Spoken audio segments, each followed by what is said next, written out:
Hello friends, welcome back to my channel. তো বন্ধুরা, এখন আমরা যে বিষয়টা নিয়ে কথা বলবো, বিষয়টা খুবই গুরুত্বপূর্ণ একটা বিষয়। আসলে আমি এই খবরটা দুদিন আগেই পেয়েছিলাম আর কি ফেসবুক থেকে, এবং এই খবরটা পাওয়ার পরে সত্যি বেশ খারাপই লাগছে আর কি। তো তোমরা হয়তো অনেকেই এই খবরটা পেয়েছো যে মেদিনীপুরের আরও একটা সিনেমা হল, আরও একটা সিঙ্গেল স্ক্রিন জলজ্যান্ত, তো সেটা আবারও বন্ধ হলো আর কি। মানে বুঝতেই পারছো যে একের পর এক সিঙ্গেল স্ক্রিন এখন বন্ধ হয়ে যাচ্ছে। আর হরি সিনেমা এখনো পর্যন্ত গুগল অনুযায়ী, আমি গুগলে সার্চ করে দেখলাম যে কবে তৈরি হয়েছিল সেই ডেটটা, এক্স্যাক্ট সালটাও সেভাবে মেনশন নেই। তবে সোশ্যাল মিডিয়াতে বা ফেসবুক থেকে যেটা জানা যাচ্ছে যে এই সিনেমা হলটা বেশ পুরনো, মানে স্বাধীনতার পরে পরে আর কি তৈরি হয়েছে, এবং খুব রমরমিয়ে চলতো আর কি সিনেমা হল। একটা সময় সিঙ্গেল স্ক্রিন ছিল, আর এই সময় দাঁড়িয়ে সিনেমা হলটা বন্ধ হয়ে গেল। লাস্ট পুজোর ছবিগুলো রান করলো, আর সেরকমভাবে রান করেনি, তোমরা হয়তো জানো। তো ওই পুজোর ছবিগুলোর পরেই কিন্তু সিনেমা হলটা সেভাবে চললো না। মানে লাস্ট তাদের মানে কর্মচারী ছিল আর কি 7 থেকে 8 জন, সেই নিয়ে তারা কাজ করছিল কোনোভাবে। আজকে সেই সিনেমা হল আর নেই। দেখো, তোমাদেরকে বলি, এই খবরটা কিন্তু আমাদের কাছে একদমই নতুন নয়। মানে আমাদের কাছে এরকম খবর বারবারই আসছে, প্রত্যেক বছর প্রত্যেক মাসে মানে এরকম একটা খবর আসছে।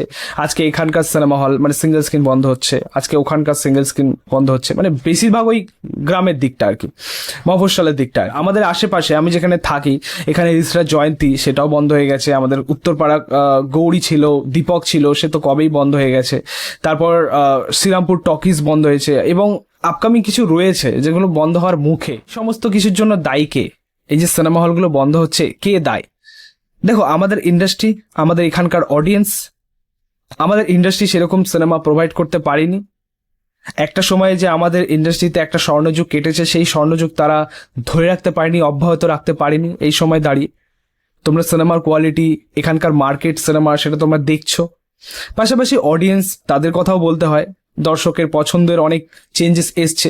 তারা 100 টাকা দিয়ে সিনেমা দেখবে, কিন্তু শক্ত সিটে বসে নয়, তারা সোফায় দেখবে, এসিতে দেখবে। এটাই হচ্ছে মেন বিষয়।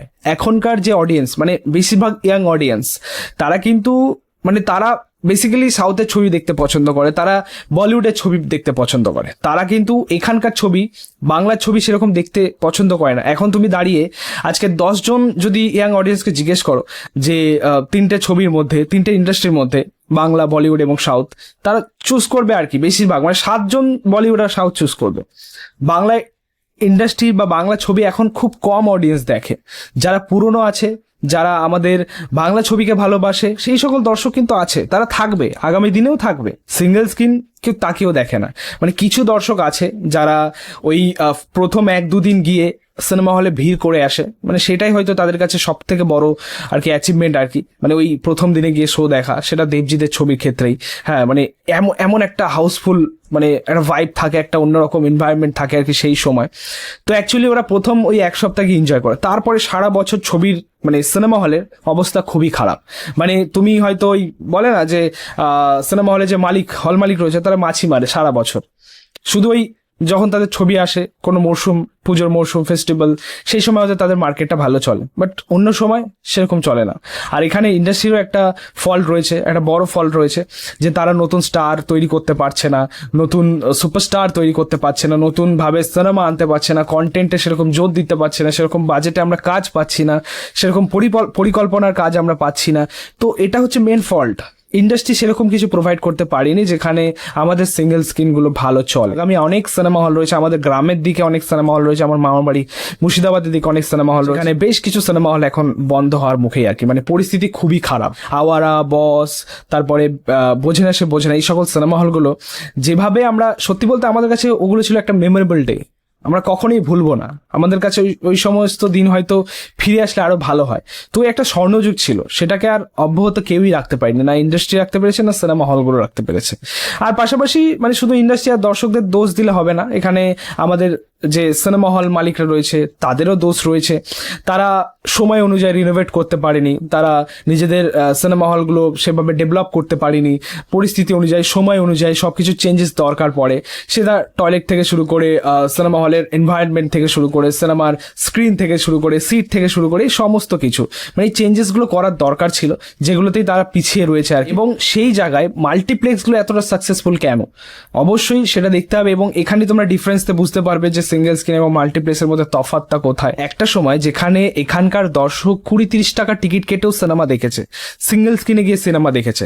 আজকে সেই সকল সিঙ্গেল স্ক্রিনের টিকিটের দামও যদি 20-30 টাকা হয়, দর্শক কিন্তু তবুও যাবে না, কারণ সেই এনভায়রনমেন্টটা তাদের পছন্দ নয়। আজকে তারা 100 টাকা বেশি দিয়ে মাল্টিপ্লেক্সে যাবে, সিঙ্গেল স্ক্রিনে যাবে না। তো পরিবর্তনটা দরকার ছিল। আমি যখন সিনেমা দেখা স্টার্ট করি সেই সময় কিন্তু মাল্টিপ্লেক্সের এরকম প্রভাব ছিল না, এরকম বোলবালা ছিল না। সেই সময় মানে সিঙ্গেল স্ক্রিনেরই যুগ ছিল, এবং তখনকার এরকম অডিয়েন্স ছিল, তারা সিঙ্গেল স্ক্রিনে গিয়েই সিনেমা দেখবে, কারণ ওই উচ্ছ্বাসটা, হই হুল্লোড়টা তারা পছন্দ করে। এখনকার অডিয়েন্স কিন্তু সেইগুলো পছন্দ করে না, মাল্টিপ্লেক্সে গিয়ে চুপচাপ সিম্পল সাধারণভাবে সিনেমা দেখবে। কিন্তু ওই সময় মারাত্মক কিছু ইনসিডেন্টও দেখেছি, মারপিট, সে ধুমধুমার কাণ্ড দেখেছি আমরা, ঠিক আছে। এবং সেই সময় টিকিট প্রাইস 20-30 টাকা ছিল।